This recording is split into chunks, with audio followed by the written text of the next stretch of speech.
This is Kathy Biehl of EmpowermentUnlimited.net with Astro-Insight for the week of October 10th, 2022.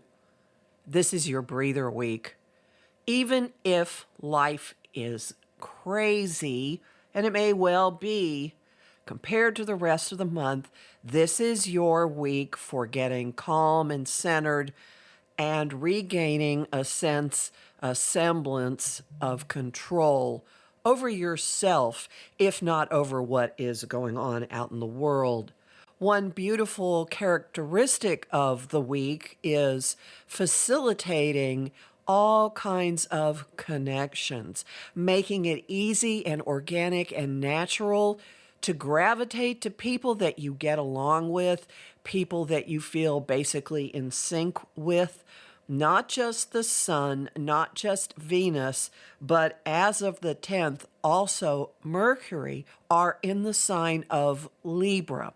Libra is relationship central. It's an intellectual, word-prone sign that really focuses on at least the pretense of playing nice, seeking harmony, seeking gentle, pleasant exteriors, phrasing things in pretty, beautiful ways, harmony in music.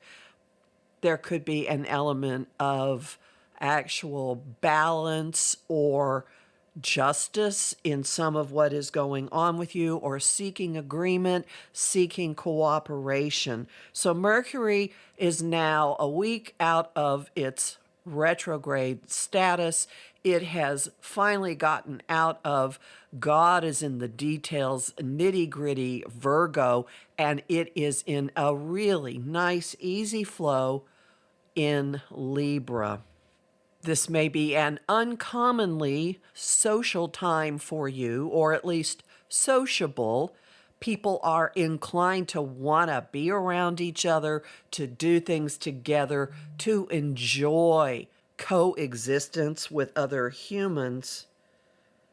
In the midst of it, there is a little bit that's reminding us that we're not backsliding into the way things were. So even in the connections that are abiding, even in the friendships and relationships that are still in your life, something about the ground rules is different, probably because you are different. We have all been radically changed by the last couple of years, and there is a push to find internal stability, but also to get out of, at the same time, get out of agreements that are compromising that internal stability.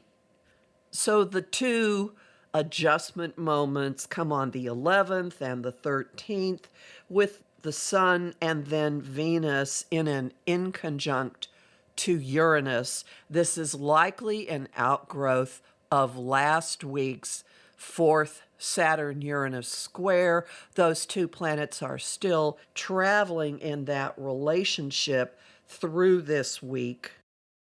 Old ways versus new ways, status quo being challenged by other ways of doing things, trying to put a structure or stability or order on disruptive influences, finding a way to straddle responsibility and maturity and being true to yourself. This happens in an atmosphere with a little wooziness, another round of what is real, what is illusion, as action hero Mars in the highly verbal multitasking energy of Gemini squares Neptune in Pisces, pumps on the button of the cosmic fog machine. Now, it could be that a lot more fog comes out and there is a lack of clarity about people's motivations, suspicions that maybe what you're looking at isn't really what's going on here.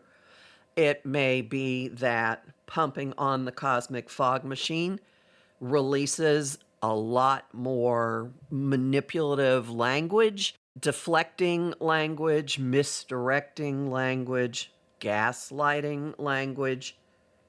It might be that pumping on the cosmic fog machine brings a lot of stuff to light, actually pierces the fog and makes it clearer and clearer what has been going on or what is really going on.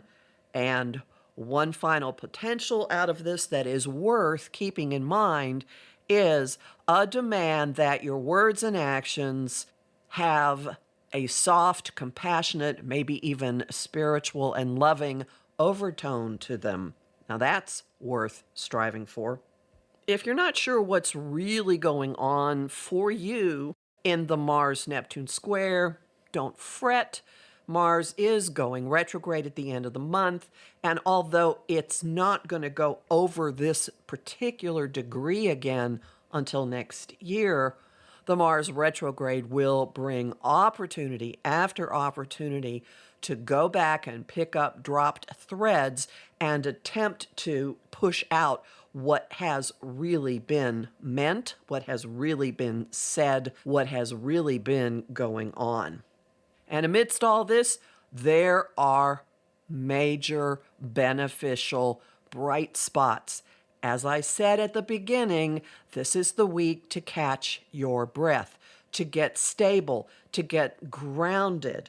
So even if you have to tweak who you are, even if you tweak some of your relationships, even if you're wondering like, is this a bunch of hooey? What's really happening here? Has, fill in the blank, gone crazy? Despite all that, the grounding cord is coming down and burying itself deep within you. On the 11th, the Sun trines Saturn.